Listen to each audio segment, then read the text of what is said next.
आप सभी को गोपाष्टमी की हार्दिक शुभकामनाएं। गोपाष्टमी के दिन आप किसी भी गौशाला में या जहां गौ बनती हो वहां जाएं और गौ पूजन किस तरीके से किया जाता है वो आज हम आपको बता रहे हैं। सब आप ये सामग्री लेकर जाएं, साथ में गुड़, भिगोया हुआ अनाज, चाहे बाजरा हो, चाहे गेहूं हो, चाहे जौ हो, जो आपके पास अवेलेबल हो, और तिलक के लिए कुमकुम, हल्दी और चावल। उसके साथ कुछ मीठा, कुछ भी मीठा आप ये लेकर जाएं। क्या नाम है, मिश्री मेरे पास है तो मैंने मिश्री ली है। गुड़ ले जा सकते हैं, गुड़ भी मैंने लिया है। उसके अलावा कलावा पूजन सामग्री में बहुत ज़रूरी है। कुछ पुष्प आप लेकर जाएं, और साथ में दो तरीके के जोत, एक तो घी वाली जोत, एक तेल वाली जोत, और एक चुंदरी या कोई साड़ी या फिर कोई ब्लाउज पीस आप लेकर जाएं, और एक नारियल पानी वाला आप उस पर इस तरीके से कलावा बांधकर तिलक कर लीजिए, और साथ में माचिस। ये सारी चीज़ें आपको पूजन सामग्री के लिए गौशाला में आपको लेकर जानी पड़ेगी। ये नारियल है, इसको मैं चढ़ाने का तरीका बाद में बताऊंगी। इस तरीके से सबसे पहले आप ले लीजिए, और जब ये लोटा आप तैयार करें तो इसमें गंगा जल की कुछ बूंदे जरूर डालिए। तो सबसे पहले जब आप जाएं तो गौ माता के जो खुर हैं, जिनको हम चरण कहते हैं, उनके नीचे काले काले होते हैं खुर, सबसे पहले इनको पखारते हैं, यानी इनको धोते हैं। इस तरीके से आप लोटे के जरिए आप इसको धोएंगे। ये छोटा सा मैं करके बता रही हूँ आपको। चारों खुर आपको पखारने हैं, साथ में जो बछड़ा है इसके भी खुर पखारने हैं। इस तरीके से आप खुर पखारेंगे और हाथ जोड़ेंगे कि आप हमारी। तो आप जब चरण पखार लेंगे उसके बाद हाथ जोड़कर प्रार्थना करेंगे कि गौ माता जो हम आपका पूजन कर रहे हैं उसको स्वीकार कीजिए। फूलों की माला ले जाइए और इस तरीके से आप माला गौ माता को पहना दीजिए। ध्यान रखिए कहीं गौ माता ज़्यादा मरखनी ना हो, तो आप थोड़ा सा दूर रहकर कीजिए। तो सबसे पहले हमने चरण पखारे, उसके बाद जो है हम तिलक लगाएंगे। तिलक आप सबसे पहले कुमकुम का लगाएंगे। गौ माता को कुमकुम हल्दी दोनों ही बहुत पसंद है। इसके बाद चावल लगाएंगे। उसके बाद हल्दी से मैया को तिलक करेंगे, क्योंकि आपको पता है कोई अष्टमी के दिन हल्दी का टीका जरूर होता है गौ माता पर। तो गौ माता को हल्दी बहुत पसंद है। साथ ही हम बछड़े को भी तिलक करेंगे और चावल लगाएंगे। इस तरीके से हम तिलक लगाकर और फिर से हाथ जोड़ेंगे, प्रार्थना करेंगे। उसके बाद जो है वस्त्र हम देंगे। इस तरीके से कलावा लेकर गौ माता के सींगों पर लगाएंगे और हाथ जोड़ते रहेंगे बीच बीच में। और ये कलावा जो है इस तरीके से बछड़े के ऊपर भी लगाएंगे, ताकि गौ और माता दोनों की हम पूजन इकट्ठे कर रहे हैं। अब हम जो है तिलक हमारा हो गया है। अब हम मैया को वस्त्र पहनाएंगे। जो भी आप वस्त्र लेकर जा रहे हैं, चाहे साड़ी है चाहे चुन्नी है, आप गौ माता को अर्पित कीजिए इस तरीके से।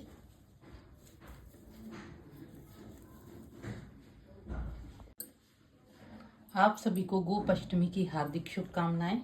गोपाष्टमी के दिन आप किसी भी गौशाला में या जहां गौ बनती हो वहां जाएं, और गौ पूजन किस तरीके से किया जाता है वो आज हम आपको बता रहे हैं। सब आप ये सामग्री लेकर जाएं, साथ में गुड़, भिगोया हुआ अनाज, चाहे बाजरा हो, चाहे गेहूं हो, चाहे जौ हो, जो आपके पास अवेलेबल हो, और तिलक के लिए कुमकुम, हल्दी और चावल। उसके साथ कुछ मीठा, कुछ भी मीठा आप ये लेकर जाएं। क्या नाम है, मिश्री मेरे पास है तो मैंने मिश्री ली है।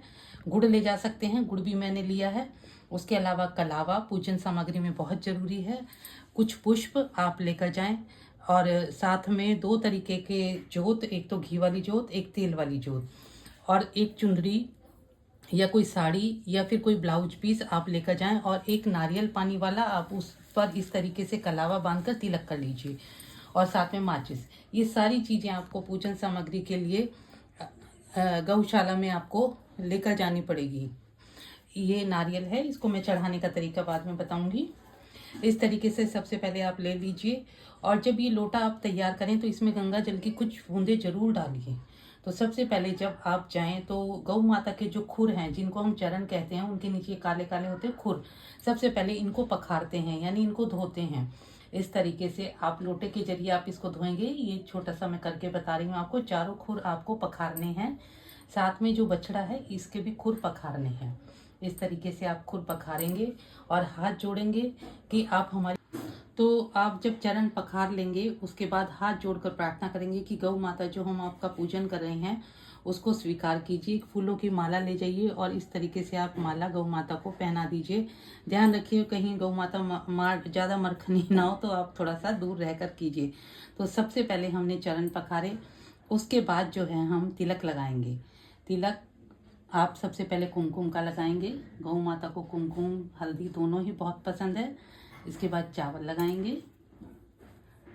उसके बाद हल्दी से मैया को तिलक करेंगे, क्योंकि आपको पता है कोई अष्टमी के दिन हल्दी का टीका जरूर होता है गौ माता पर। गौ माता को हल्दी बहुत पसंद है। साथ ही हम बछड़े को भी तिलक करेंगे और चावल लगाएंगे। इस तरीके से हम तिलक लगाकर और फिर से हाथ जोड़ेंगे, प्रार्थना करेंगे। उसके बाद जो है वस्त्र हम देंगे। इस तरीके से कलावा लेकर गौ माता के सींगों पर लगाएंगे और हाथ जोड़ते रहेंगे बीच बीच में। और ये कलावा जो है इस तरीके से बछड़े के ऊपर भी लगाएंगे, ताकि गौ और माता दोनों की हम पूजन इकट्ठे कर रहे हैं। अब हम जो है तिलक हमारा हो गया है। अब हम मैया को वस्त्र पहनाएंगे। जो भी आप वस्त्र लेकर जा रहे हैं, चाहे साड़ी है चाहे चुन्नी है, आप गौ माता को अर्पित कीजिए इस तरीके से।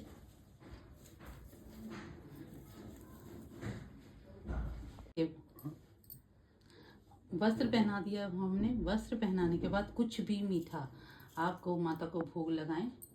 और जो आपने ये बाजरा भिगोया है या गेहूं भिगोए हैं, जो भी आपके पास अवेलेबल है, और उसमें आप गुड़ चूर करके अच्छे से डालिए। चूरी भी ले सकते हैं, जो गौ माता का भोजन होता है। और आप इस समय जो है गौ माता के मुख के आगे इस तरीके से उनको खिलाएं। खिलाने के बाद जब वो माता खा लें पूरा, फिर उसके बाद आपको आरती उतारनी है घी के दिए की। घी का दिया जला करके और धूप सली इस तरीके से लगा लीजिए। और फिर गौ माता की आरती जो भी आपको आती है, जैसे कि मैं भजन गाती हूँ, भजन हम लोग गाएंगे। आप सब भी मेरे साथ बोलिए। अरे एक शहर बाजारे बीच कसाई खाना हो रहा जी। अरे गौ माता करे पुकार, कोई तो मेरी जान बचाइयो री।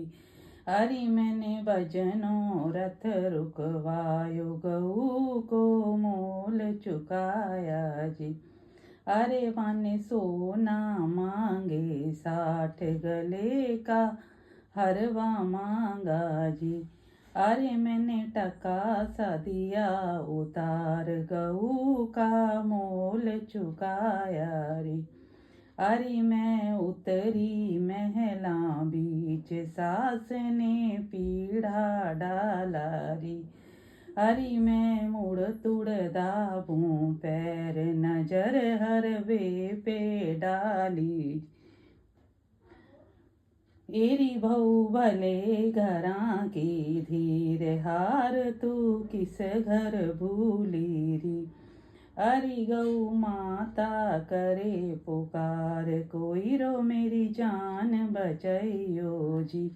एरी सासू बाजारे बीच कसाई खाना हो रही। अरे गौ माता करे पुकार, कोई तो मेरी जान बचाइयो जी। एरी मैंने भजनों रथ रुकवायो, गऊ का मोल चुकाया जी। एरी वाने सोना मांगे 60 गले का हरवा मांगा री। एरी मैंने हरवा दिया उतार, गऊ का मोल चुकाया जी। एरी बहू बना रहे भरतार, हार तन और गढ़ा द्या जी। बोल गौ माता की जय।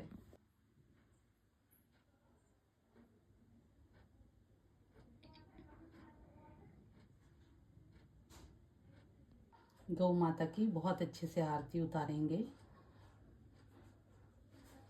और अब आपको इस समय जो एक काम करना है, कोई भी 108 चीज़ आप लीजिए।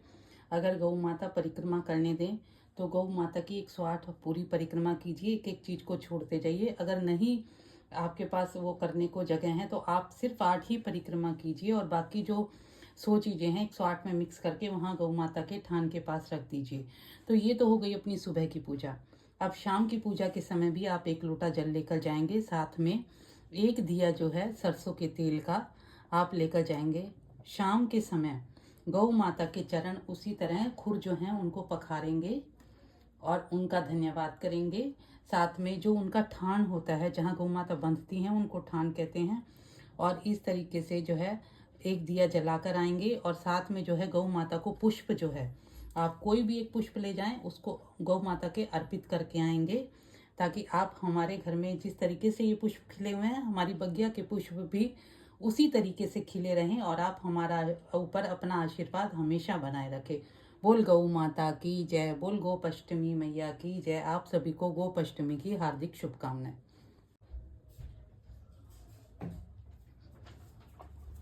बोले कौन?